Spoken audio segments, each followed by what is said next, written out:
Okay, your recording is on. Math4707, November 11th.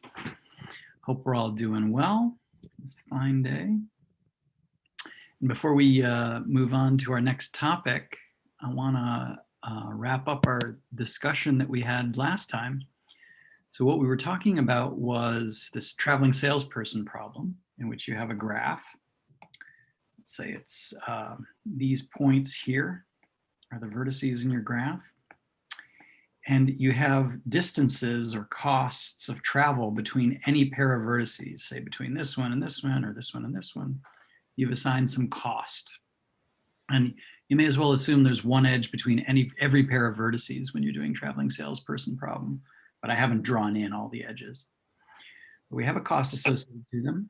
And what you want to do is come up with some way to draw a Hamilton circuit in this graph that manages to visit each vertex exactly once and where the cost of the edges is minimized. And so we talked about how if one had a polynomial time algorithm in the input size, say the number of vertices, if we had an algorithm like that, it would immediately, to find the minimum length traveling salesperson tour, it would immediately give us an algorithm to decide whether graphs have Hamilton circuits or not, because we would assign ones to edges in the graph, we would assign twos to pairs of vertices that don't have an edge, and then just find the shortest traveling salesperson tour. And since people tend to believe that we're not going to have polynomial time algorithms for the Hamilton circuit problem and a whole bunch of other equivalent problems, it's pretty unlikely that we're going to get fast, that is polynomial time algorithms for traveling salesperson. But we talked about this tree shortcutting algorithm, which was actually historically one of the first approximation algorithms to an optimum that came up in graph theory and combinatorial optimization. It was in the 1970s, actually, 1976. Christophanides came up with a slightly more sophisticated version of this tree shortcutting algorithm that we're doing. And what he was able to show is if you do his slightly more sophisticated version, it's not that much better. He could find always a traveling salesperson tour whose cost was at worst 1.5 times the optimal. So 3/2. They called it a 3/2 approximation algorithm of Christophanides. And this was under some mild assumption. That the mild assumption is that your distances between vertices or your costs satisfy something called the triangle inequality, which just says, well, if I want to get the distance from here to here, and I've got some intermediate points I could visit, the distance or cost to go here to here and then there to there, when I add them, should be greater than or equal to the direct cost. So we did this tree shortcutting algorithm. I showed you how to do it. And then we got into groups and tried to find a tree shortcutting approximation to the best traveling salesman tour in this graph using the algorithm. And then part two was saying, can you actually find an optimal one? And can we compare how bad was your approximation to the optimal cost? So I'm just curious, did anybody who actually used the tree shortcutting algorithm on these points with usual Euclidean distance, can anybody tell me you could do it in the chat or unmute yourself and tell me what was the cost of your approximation by tree shortcutting for a traveling salesperson tour?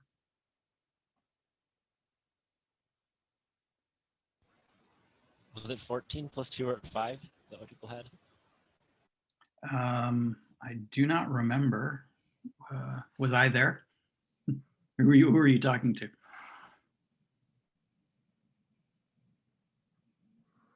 I mean, I think which one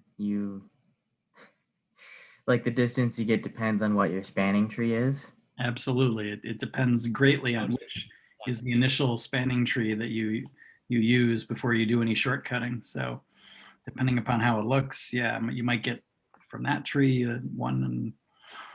But I'm just curious, anybody who did any one at all, what did you come up with for your shortcut tree? I mean, I did do it. I don't remember what I got exactly. I remember I found a tree where it was the same as the optimal answer. Okay. And William, you're saying you got 14 plus, so let's say this was one possible thing was 14 plus 2 square root of 5. Now the optimal one, I went around to the groups that were there, and several of them came up with the optimal. I think actually every group guessed what the optimal was. It's the same as this one that I keep drawing when I've been doing it here, which is you kind of go around and you do something. And the point is, if you can limit yourself to only one time using a diagonal edge, which is possible here, you can prove that's optimal. And there's many ways to do that. You know, I just drew you one a second ago, but here's another one that manages to do that only one time, having the diagonal edge. In all other cases, using these unit length edges between adjacent points in the lattice. And so I'm curious about people who came up with a good argument for why this was. I went around to the groups. Can someone who had a good way of explaining this, can you volunteer in the chat, and then we'll see who had an explanation. Well, I have like a semi-complete one because I have one bijection thing that I don't have like proved well, but Okay. I think it kind of makes sense. So hold on to it, because I think there's at least one group I saw where somebody had a complete explanation for what the optimal was, why the optimal was something that looks like this, that only manages to have one diagonal. Anybody from one of those groups explain it to me?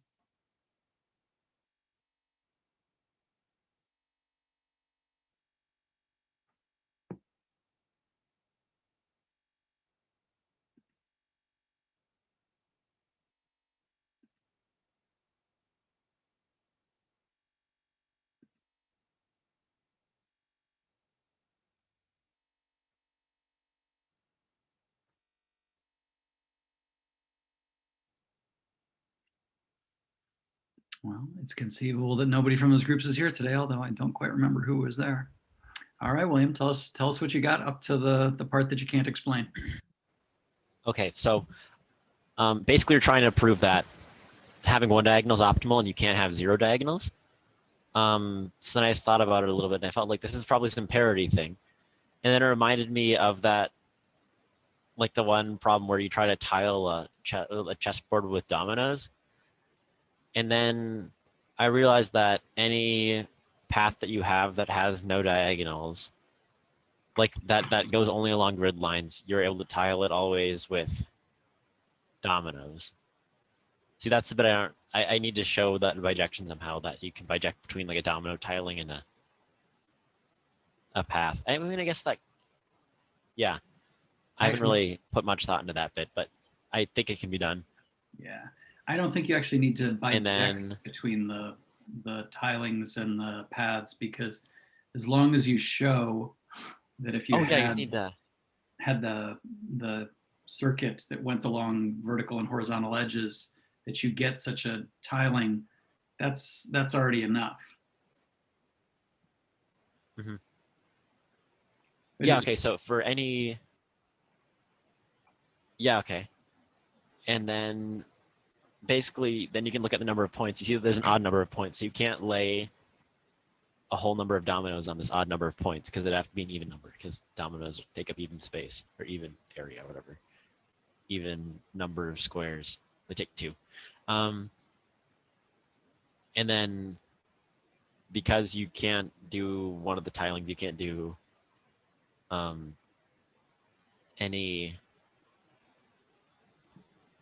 of the only along grid lines paths. Ta-da.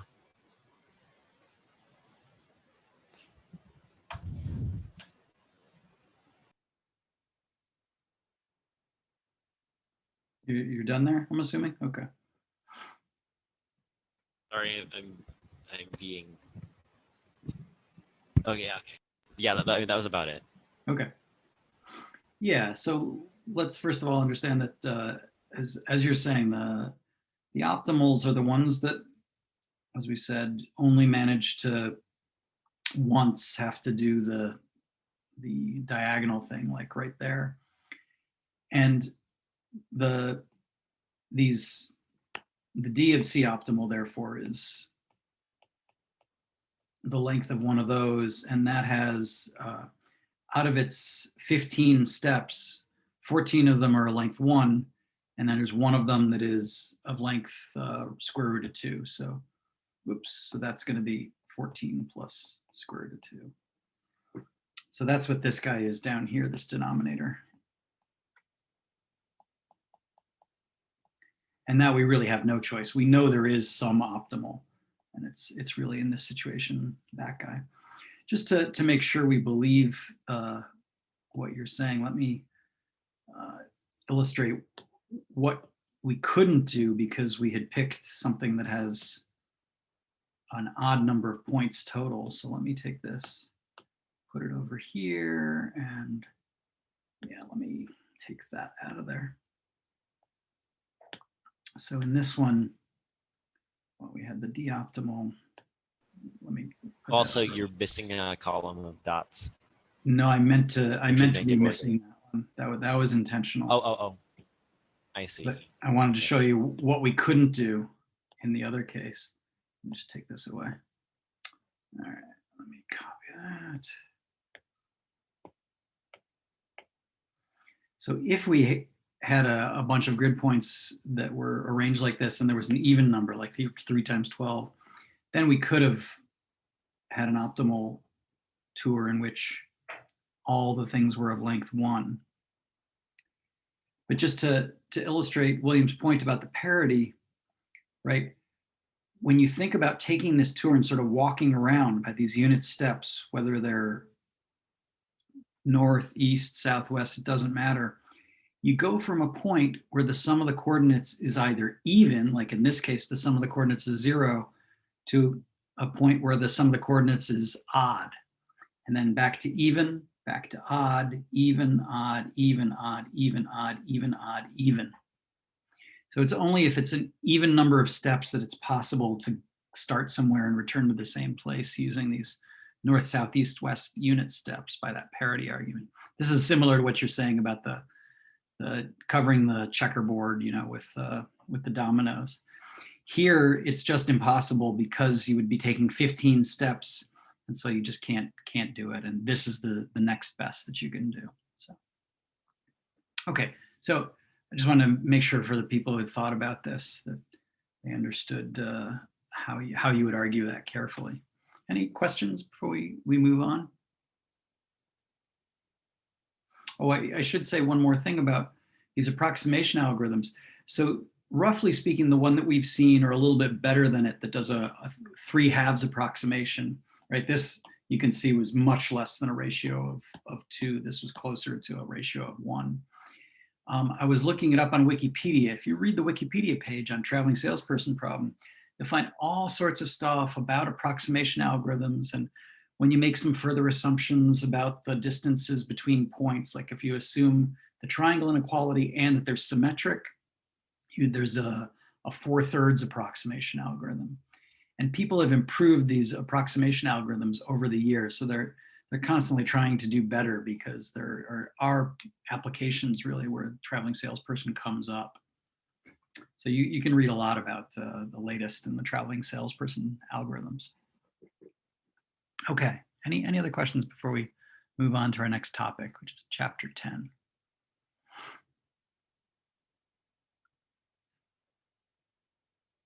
Okay, so what is chapter 10? Chapter 10 is matching theory. This is another very applied part of graph theory and combinatorial optimizations. It's rather cool.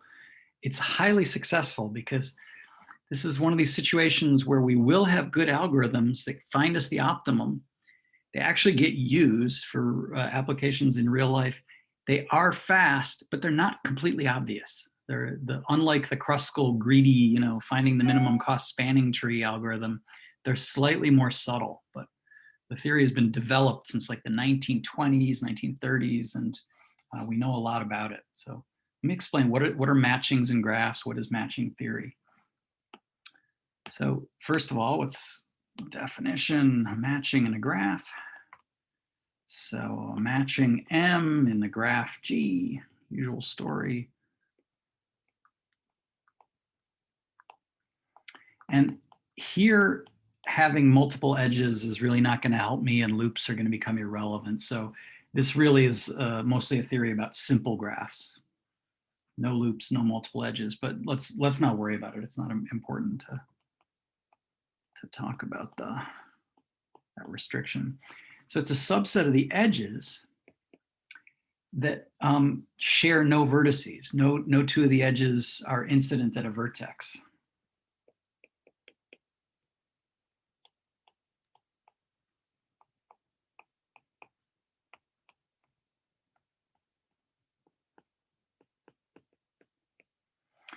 And let me draw you a picture already down here just to indicate. We'll do some examples, but I want to introduce a few more words along the way. Here's a graph. It's going to look like a 6 cycle, okay? And maybe I'll indicate my matching edges in red. So here's an edge, and there's an edge, right? And they don't touch at any vertex. And why is it called matching? You think of this vertex as being matched to that one along that edge. This one's matched to that one.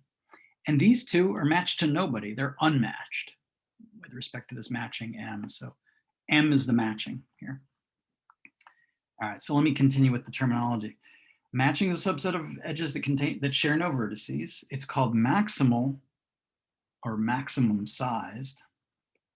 Yeah. M is called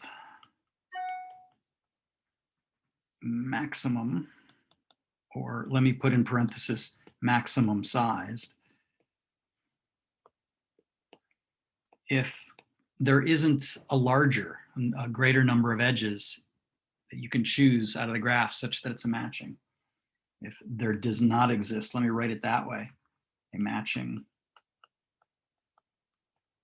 M prime with, well, just to emphasize, M prime also is a subset of the edges of E with more of them.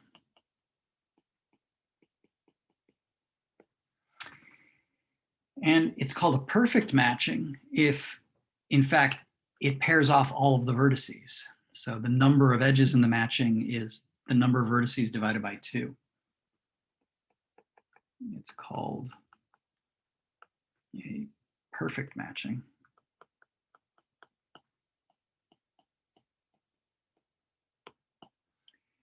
If every vertex is matched.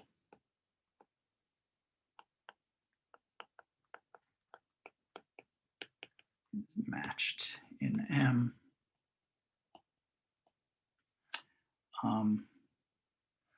That is every V is an endpoint. Let me move my example down a little bit.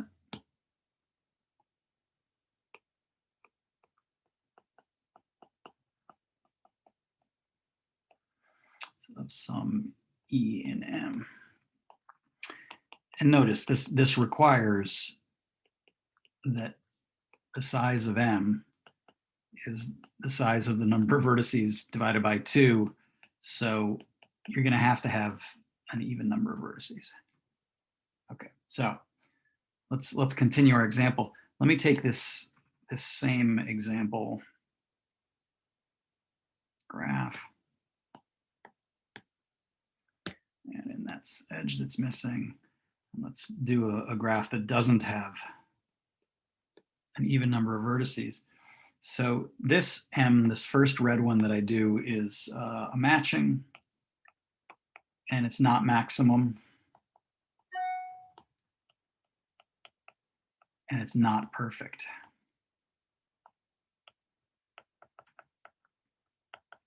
Because how do I know it's not maximum? This graph does have a perfect matching. So if you're taking chemistry, this looks like one of these benzene rings or something, you know, or if the red things were double bonds. So this is a perfect matching, it's maximum size. Perfect matchings are always maximum size.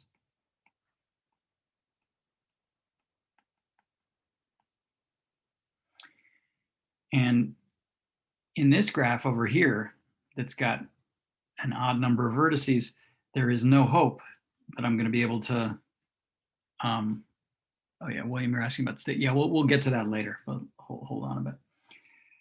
If there's an odd number of vertices, I can draw this maximum size matching, but it's definitely not perfect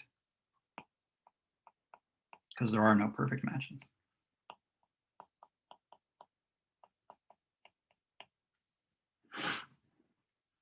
Okay. Everybody all right with the terminology? And so let's just have this sitting around. What's the question we're going to ask, at least initially, as part of the matching theory? The first thing we deal with is the question, can we find maximum size matching quickly when the graph is large? How to find maximum matchings M and G, particularly if G is large.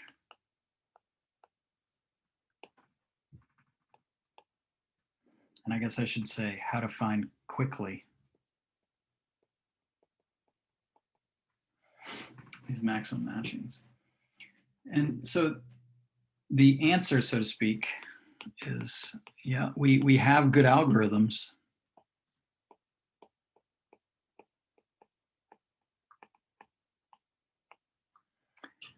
for any graph G. They're particularly good for bipartite graphs, and we'll focus a lot on that case later. They're fast for all graphs. They're particularly fast and simple for bipartite graphs, which actually already account for a lot of the applications come about with these bipartite graphs. Remember, bipartite graphs are the ones where you've got the vertex set broken up into two sides, and all the edges go between a vertex on one side to a vertex on the other. You never have edges between the vertices on one side or vertices just on the other side. On the other hand, these algorithms, it's not as fast as Kruskal's algorithm for spanning trees, and it's not quite as easy. You don't just proceed in a greedy fashion.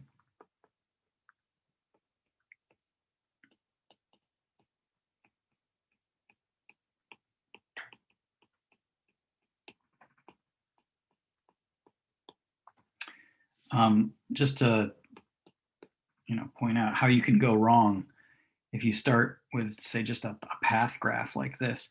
It's seems perfectly fine to start out by matching those two vertices, but then it's not T greedy, T easy, T greasy. Whoa, you can explain that one to me later. So this would be not maximum, but this would. And so somehow, actually, this picture that I just drew of like how you can fail by picking something in the middle there that's not good, and this improvement, this one is maximum. Oh, I was about to write not maximum. No, this is maximum.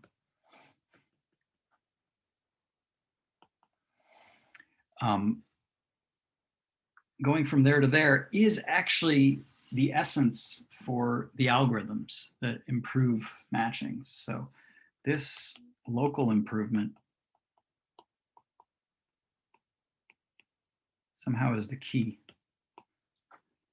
along paths. So you see, I drew you a path that had three edges here, and we somehow had taken one way of matching the path and improved it to the other way, which was the better one. So this is called augmenting along a path. Let me explain what augmenting along a path is, and then we'll see why this is always going to be the key. Oop, didn't mean to do that. This local improvement in paths turns out to be the key for the algorithms.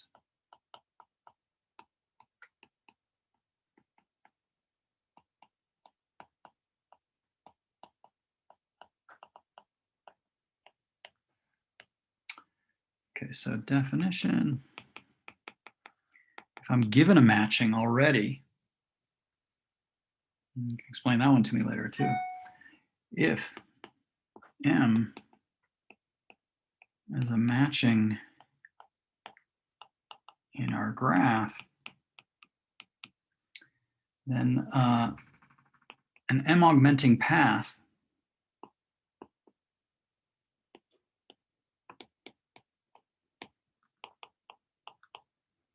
P in G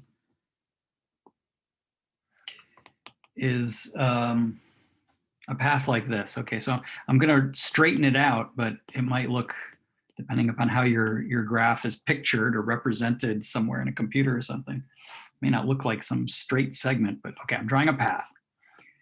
And what is this supposed to be? Let me make sure I get them correct. 1, 2, 3, 4, 5, 6, 7, 8. No, I want that to be 9.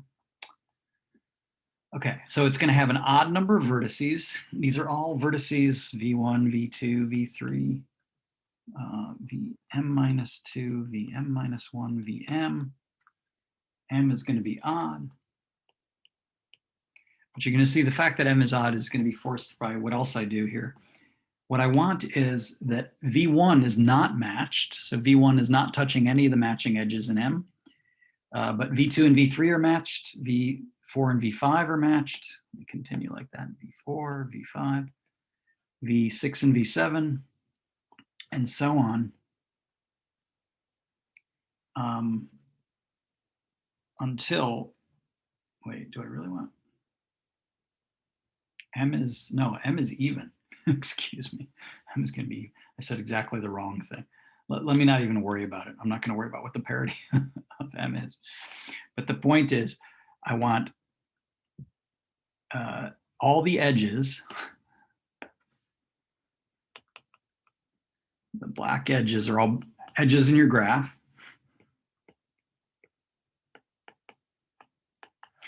The red edges are M edges, matching edges. And you want V1 and Vm at the end are M unmatched. They are not endpoints of anybody in M. All of those things.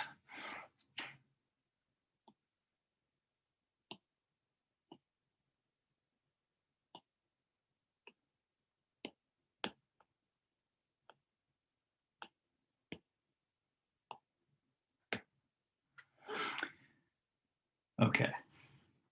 So suppose you can find such a thing in your graph G. And, like I said, let me do an example here. Because it's not like it's always going to be sitting out there straight, in a line. Maybe G looks like this. Maybe M has got this and this. But then what I'm claiming in this graph is that V1, V2, V3, V4, V5, V6, that's an M augmenting path.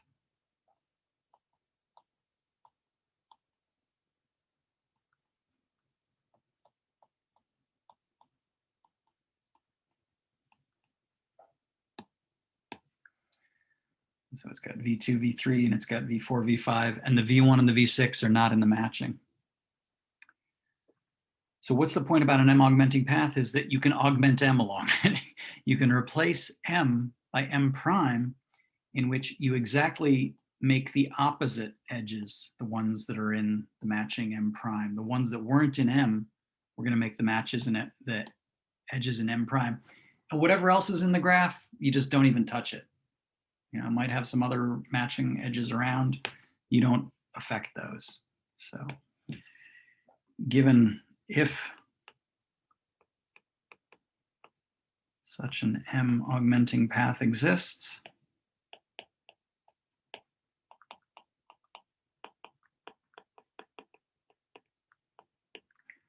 create a matching M prime having one more edge. So cardinality of M prime is 1 plus the cardinality of M. So it's an improvement by replacing with this, replacing P width. And so now you just do V1, V2, well, let me put them in. V3, V4, V5, and then we skipped a few. Let's see, 6, 7, 8, 9, 10. I think I didn't leave myself, barely missed leaving myself enough room. Let's see. VM, okay, let's see if this worked. So what do I do? Now I make V1, V2 an edge, V3, V4 an edge, V5, V6, V7, V8, and VM minus 1 VM.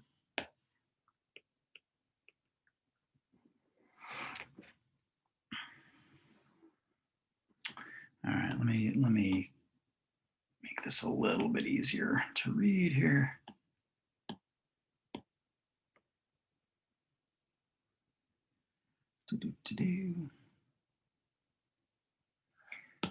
And let's do the augmentation here. So this was our M, and let me just steal the whole thing.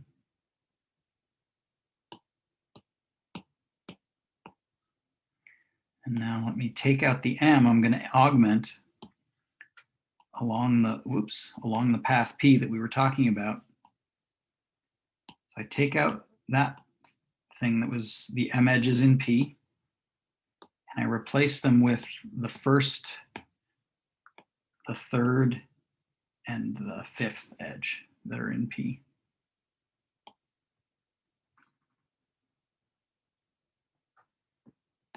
And that gives me this M prime that I just augmented along P.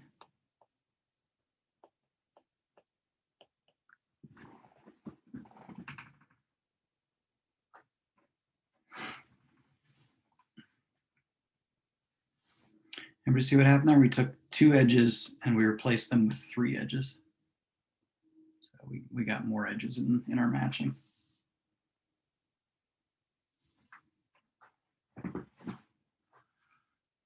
Okay, so we clear on what's going on there.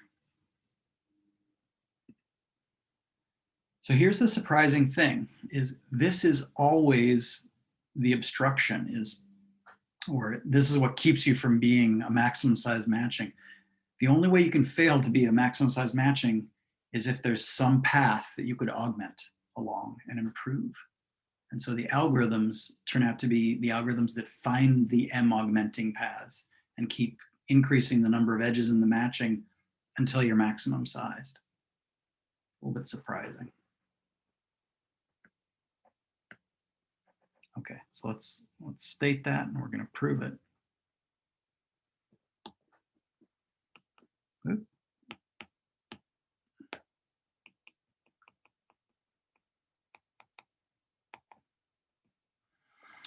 M is a maximum matching. Again, let me emphasize maximum sized, but we'll stop saying that again eventually. Maximum size matching in G, if and only if there does not exist any M augmenting paths. Any M augmenting path P and G.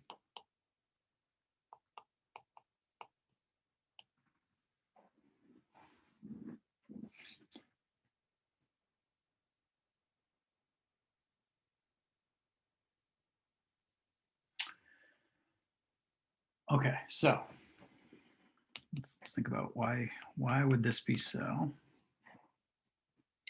And one direction should be clear from what we just said. That is, look, if you had an M augmenting path in G, augment along it, and you'll get somebody M prime that's bigger. So I guess, what does that mean? It's the forward implication. This implication follows from what we just observed.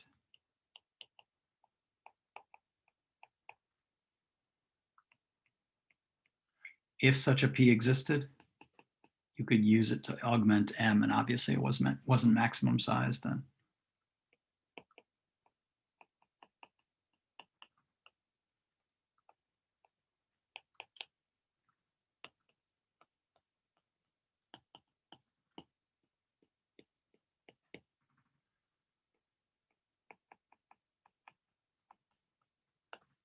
Okay. So that's the direction that's supposed to be more obvious, but the really surprising one is this way. Why should it be that if there's some other matching that's got more edges than you do, then there's some way to improve you by finding an M-augmenting path? That's totally non-obvious. And it's actually one of my favorite proofs in this whole course because it uses a very beautiful idea. Actually, this direction is so beautiful. I don't want to rush it before our break. Let's take our break slightly early this time. It's 3:06, or 3:07 almost. Let's come back at 3:17. We'll finish proving this, and then we'll start doing some of these algorithms that use it for finding maximum sized matchings. Any questions before I turn off the recording for the first half? Okay.